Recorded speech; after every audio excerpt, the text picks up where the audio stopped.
classmates. My name is Jonathan Wolfbeck. I'm from Sandy Rock, and I'm graduating this spring in pre-engineering. I'm going to be the only student for pre-engineering, which isn't good because the importance of engineering and why I try to keep it civil is the name of my, is the title, because there's not many of us, and we need more. Okay, so what is an engineering? You can go ahead and read that graph. It's kind of like the process of what engineers do. It's kind of like you got to instill in their brain, but they use science, technology, engineering, mathematics, critical thinking, and problem solving in order to solve problems that hinder our very life or create solutions, new inventions that make our life better, quality of life. So this kind of coincides with Molina's global warming. Engineers are trying to fix it. So engineering is one of the most diverse careers in the world because, yes, you have to be smart, but there's so many different things that you can do with it. Like I know a guy who graduated from NDSU in mechanical engineering, which is to do with machinery. You know, got to know how gears work, all the numbers, all the crazy stuff about it. But anyway, he took computer programming in college, and he got a job doing computer programming, and he loves it. You know, so you can do all kinds of different things. And basically, there's two different types of engineers. You can make designs, you can kind of be an inventor a little bit, or you can do like, or designs, or that's what the materials are for. You can design new materials in whatever your profession is, and you gotta work in groups, which kind of contradictory because you know, engineers are considered nerds. Nerds, shy, don't want to talk to each other, but surprise, you got to do it in order to actually solve real life problems. Oh, wrong way. Okay, what it takes to become an engineer. Obviously, you got to be good at math, book smart, common sense, because you're dealing with real life problems. You know, you got to know, okay, that's not going to work, you know. But yeah, communication, networking, you always got to ask for help. You're never going to be able to do anything by yourself. Ethical and cultural awareness, especially very important for us, Native Americans. And then you got to be creative. You got to think of outside the box, something that hasn't been done before. And you got to deal with like uncertainty of if you make a design, is it going to work? If it doesn't work, what's going to be the cause effect of that? You know? And then you wouldn't. This is like the one time you would like to discriminate, you know, because you might have friends who have come out with bad quality products, and you're just like, eh. And you're somebody that you might be like, oh, they're so smart, but they make really good stuff like that. So, all right, there's all kinds of different types of engineering. These are just some. As you can see, I got civil engineering, which is basically like skyscrapers, roads, and there's like bridges, tunnels, all kinds of stuff like that. Then you got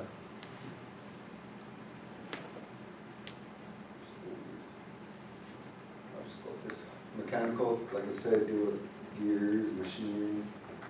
There's a little mean in the middle because as engineers always work together, like you still get electrical versus mechanical, they're gonna clash because you got the people who work with machines, the people who are working with electricity, and computers are kind of so you gotta learn like computer programming codes, and then they use this to develop hardware for cell phones, GPS, everything, pretty much all the technology is all made by engineers and scientists and stuff.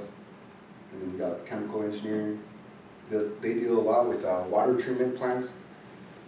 Yep, they how they use chemistry to like eliminate bad chemicals and stuff. And electrical, obviously, deal with electricity. But I want to be a civil engineer. And a couple facts. Imhotep, who watched the movie, The Mummy? Mummy, great movie. Watch it. It's kind of old, 2000, but yeah, Imhotep. He's the bad guy in it. Well, he's actually known as the oldest documented engineer because he engineered the pyramids at Necropolis for one of the kings there. And then Archimedes, he introduced math and science. He's the one that made it tough. Because before then, it was just like carpentry, and it was just common sense, This is how you build something. But anyway, civils are actually very broad because we can go into water, we can learn, work with the chemical engineers, and go into water treatment, filtration, build dams, all kinds of stuff like that. And we gotta know the soil, which is crazy. But you gotta know what you're building on, because if you're building on clay or sand or something, that sucker's gonna break. Especially bridges, and, tunnels and roads. That's what washways and all that. Well, engineers try to make sure those don't happen often. But then you can't always count on that because Mother Earth, there's a lot of different tornadoes and crazy storms that happen.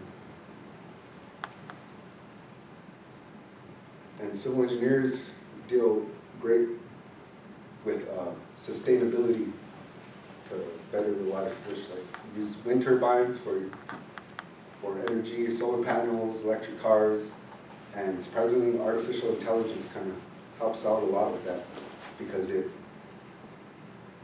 before engineers would have to do a lot of calculations and just spend a lot of time to do that, but now we have artificial intelligence that can do all the minuscule things.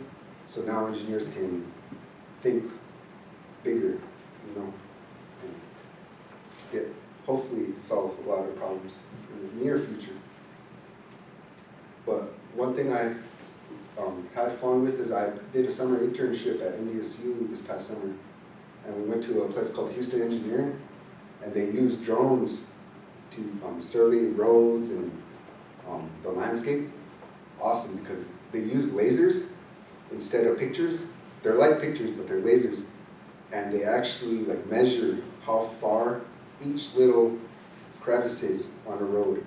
They take hundreds of thousands of photos, and so they actually know each measurement, and they could see each hole and all that. That's how advanced we are nowadays. This just within the past 5 years.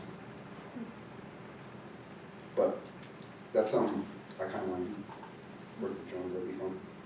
But obviously water, that's a simple filtration. That's how your water gets filtered. Sand, it's natural actually. You wouldn't maybe think of it, but that's how you filter water, is very natural. It goes, you get the heavy stuff with the sand, and you just use all those different minerals to actually clean your water. And then that's just another electric plant, or water plant. These are some of the fails, these are things that scare you. But yeah, the bridge, some on the top right, that bridge, something like that very similar happened to a bridge down in Mobridge, if anybody knows. Oh, it wasn't as bad as that, thank God, but it was cracking like that, so they had to shut the bridge down for like a month or so, and they had to fix it up. Very scary stuff, So yeah, there's just tunnel, sometimes you just can't do, that's like avalanche of dirt, sometimes you just can't do that. But anyway, real quick, I'm gonna read a summary from one of the articles I read, because I thought it was kind of paraphrasing it, because it is a little longer, but anyway. Engineering plays a significant role in the development of our world, and many contributions from engineers are seen everywhere in our daily lives. Humans often have to learn through trial and error, poor planning, economic and political gain. but that put our future generations in danger. Engineers are learning from the past and helping mending those mistakes. Civil engineers play a vital role in the development and sustainability of society today. Civil engineers understand the stabilization of our economy and the health of our people heavily depend on the health of the earth. Sustainability is the key to human well-being, preservation of the environment, and the health of future generations. And basically, in conclusion, you know, when you're growing up, you don't really know what you want to be. I wanted to be an NFL superstar. You know, football was my thing growing up. You know, very early you understand, no, that's not going to happen. And I was very good with math, like super early, middle school. And when the engineering recruiters came to my school, and I just got hooked on it. Didn't know what I wanted to do, but I found like civil engineering was the best for me and my people, because that's what pretty much civil engineers do. They, you know, they want to find better ways for the quality of life. So, yeah. Thank you.